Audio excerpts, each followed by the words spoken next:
food experts have warned that we are just one shock away, which could spark unrest and even potential food riots over our food system, which they have described as a tinderbox. Now, researchers suggest that a range of issues are making access to food vulnerable, and that includes low incomes, poor farming and the climate crisis.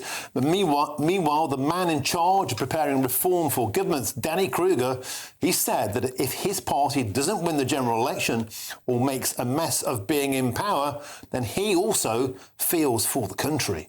Is Britain on the brink? Well, I'm joined in the studio by GB News' chief political correspondent, Catherine Forster. Catherine Forster, welcome to the show. An interesting report today called Tinderbox Britain, claiming we could be tipped towards civil unrest by food shortages, but other people actually think it could be caused by other things. We saw with the Tottenham riots back in 2010. We saw with the Southport riots and across other northern towns in the aftermath of the killings by Axel Rudiker-Barn. There's a feeling very much that Britain's on the brink. Yes, and Danny Kruger has given this big interview, hasn't he? Of course, he's preparing reform for government, and he's saying if we don't win, or if we win and mess up, I fear for our country. Often, as you say, like the riots in 2011, it is something that happens where people feel a terrible wrong has been done. In the case of those riots in 2011, it was a guy that was shot by police, Mark Duggan.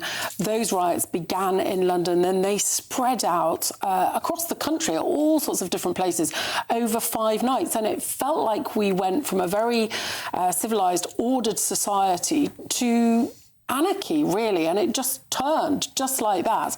But this report in The Guardian today is talking about food security specifically because we import about 1/3 of our food, and food experts are warning that because we perhaps don't take food security as seriously as we should do, that some combination of extreme weather or conflict or cyber attack could tip us into real food shortages, 40% saying that that could occur over the next 10 years. And of course, last year we had cyber attacks on M&S and the Co-op, didn't we? And that was disruptive enough. But you can see a situation. We know that Russia is waging a sort of low-scale war on Europe. If there was some catastrophic cyber attack, you can see a situation where that could happen. But we're also seeing lots of incidents where, let's be brutal about this, there are violent sex crimes in this country, there are children being raped by asylum seekers, not always, but in instances. And I just wonder if we're one of those incidents away from things going up. And there's a by-election on the moment. We're not allowed to mention it, but I'm going to say this about it, that I'm not allowed to, am I? So Keir Starmer has basically said that there could be hostility if other parties win that aren't his party. I just think it feels at the moment that we're in a political landscape where you're not allowed to say what you see with your eyes. If you do, you're far right, you're racist. We have two-tiered policing. And I do worry that the next time people take to the streets and the cops get heavy-handed, it's going to go off. And I think ever since the Southport riots, I think the Prime Minister was tone deaf. I think the police have consistently got it wrong. They seem to be on the side of the pro-Palestine mob. And into that environment, and we're about to start dinghy season again, I don't think it'll be a food shortage that makes this country get on the edge. It'll be a political disaster, perhaps of the government's own making. I think that's likely to be right. And what we saw with Southport, of course, after the horrendous murders of those little girls was an information vacuum where the authorities did not give people information. People then put 2 and 2 together and the whole thing spiraled. But I think you're right. You just feel that Britain is not working as it should. People feel that they're paying higher taxes than ever, that they are not getting the basic public services. And there's this massive disaffection and I guess fracturing of political support in that so many people, having booted out the Tories, now think that Labour is failing to provide for them as well. And so they are going to Reform or to the Greens because they think that nobody is actually fixing the country. There's nothing more important than keeping your money and your identity safe online. And with so many VPN options available, choosing the right one can be pretty daunting. But this video's sponsor, ExpressVPN, is making the choice easier for GB News viewers. ExpressVPN is offering up to 75% off, plus 4 extra months free. That's top-level security from just £2.49 a month, and you're covered by their 30-day money-back guarantee. So just click the link in this video's description or scan the QR code now. Remember, when you're online, you are often sharing personal data, so hackers can steal your information, your passwords, your photos, and your bank details in just seconds. But ExpressVPN encrypts your connection, making it virtually impossible for hackers to access your personal information. So why choose ExpressVPN? Well, it couldn't be easier to use. With just one click, you are protected. And ExpressVPN uses military-grade AES 256 encryption, which is the same standard trusted by the US government to guard their classified information. With their new tiered plans, you can protect up to 14 devices at once and manage passwords securely. Live chat support is available 24/7, and it typically connects you in under a minute with a real person. Click the link in this video's description or scan the QR code to get up to 75% off ExpressVPN, plus 4 months extra for free. Start protecting yourself today with ExpressVPN. I think you're dead right. I'm delighted to be joined in the studio now by the Reform UK MP for Runcorn and Helsby, that's Sarah Pochin. Sarah, welcome to the studio. It's a pleasure to have your company. I want to put the comments of Danny Kruger, who's been interviewed, and I think it's a fascinating piece. He says if we don't win, if Reform don't win the next election, or if we win and we make a mess of it, I fear for our country. And it's feeding into what we're just talking about here, that there's a feeling, a report out today, that we're a short step away from civil unrest in this country. And I think that's been consistent now for at least the last year. I know that you speak a lot about this in the aftermath of what happened in Southport.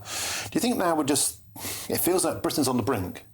I think Danny's absolutely right. I think, and I say a lot, we are one election cycle away from losing our country for good. And what I mean by that is, if Reform do not win the next election, but I think we will, I've got no doubt about it, but if we didn't, then really all hope is lost when it comes to ensuring that our culture and our laws remain sovereign, that and our borders are finally secured. If Reform does not form the next government, then that will not happen and it will run away with us. And already the country is virtually bankrupt. We've spent £15 billion over the last 18 months on benefits for foreign nationals.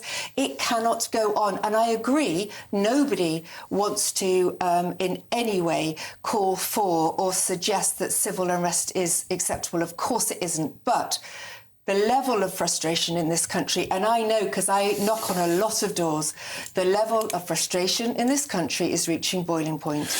I guess the counter to that is that we can all identify problems, but can we solve them? I think Danny Kruger himself is intimating here that there could be barriers to fixing this mess, even if Reform UK were to get in. We've been speaking on the channel for a long time, have we not, about the dark arts, the civil service, perhaps the Home Office, school unions, kind of refusing to work with your party if you were to get into power, a kind of sense of a fragmented public service which might refuse to actually help you out. Are you concerned?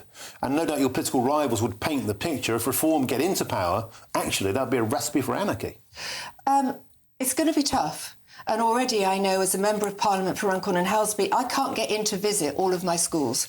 I've had replies saying, no, we don't want you to visit because we don't want a racist Member of Parliament visiting our schools. So we know we're going to be up against it when we get into power. But it's all about the will of the government. And look, you look at countries like Italy under Giorgia Meloni, they have started to sort the small boat crisis out. And I say it is about the will of the government. Neither the Conservative government or this Labour government have had any desire to turn these boats around or detain and deport the illegal immigrants. Reform will. Well, the government would say they are pulling lots of levers, but of course we look at the numbers and the numbers crossing have gone up, although they say they're deporting more people than ever. But just remembering Dominic Cummings, who, of course, was Boris Johnson's chief of staff till he was booted out, and how incredibly scathing he was, well, basically about the whole of Westminster and the whole of Whitehall, how dysfunctional it was. Danny Kruger is friendly with Dominic Cummings, isn't he? And even the Prime Minister, Sir Keir Starmer, has talked about his frustration of coming in and thinking, I want to get something done, and you give instructions and you think you've pulled a lever and nothing happens. That must be something that you're very concerned about, a reform government falling foul of that as well. What I would say, though, is nobody has done anything about the rising, huge, multi-million-pound industry that is the left-wing, woke liberati human rights lawyers. And until we start the legislation to remove ourselves from the ECHR, until we repeal the Human Rights Act, then that is what the establishment hides behind. Reform have committed to doing both of those things, and that immediately stops the regulation, the legislation that is always put up as a barrier. It doesn't matter what Shamama Mahood says and how much she talks like a reform politician. Nothing will happen as long as we are in the ECHR. Are you sure, though, that if you get into power, obviously that's your desire, there'll be the same old problems. There'll be a civil service that refuses to do what they're told. There'll be a public body that doesn't like to be given orders. Is it actually a bigger problem than just who's in power? We've got an entire country that seems broken. I agree that the civil service seems to look to the British people like it is absolutely got a will of its own. It's the tail wagging the dog. You know, we are the elected officials, not the civil servants. But with somebody like Zia Youssef, announced recently as our shadow Home Secretary, with people like me in charge, absolutely laser focused on carrying out the will of the British people, then bring it on. It's going to be very, very difficult in power. It just feels, I don't know, I just think a lot of people just think politicians just simply don't listen. And, you know, a lot of people, I think, are just banging their heads on the desk. Not you, of course, Sarah Pochin. Thank you very much for joining us. Cathy Forster, excellent. Thank you.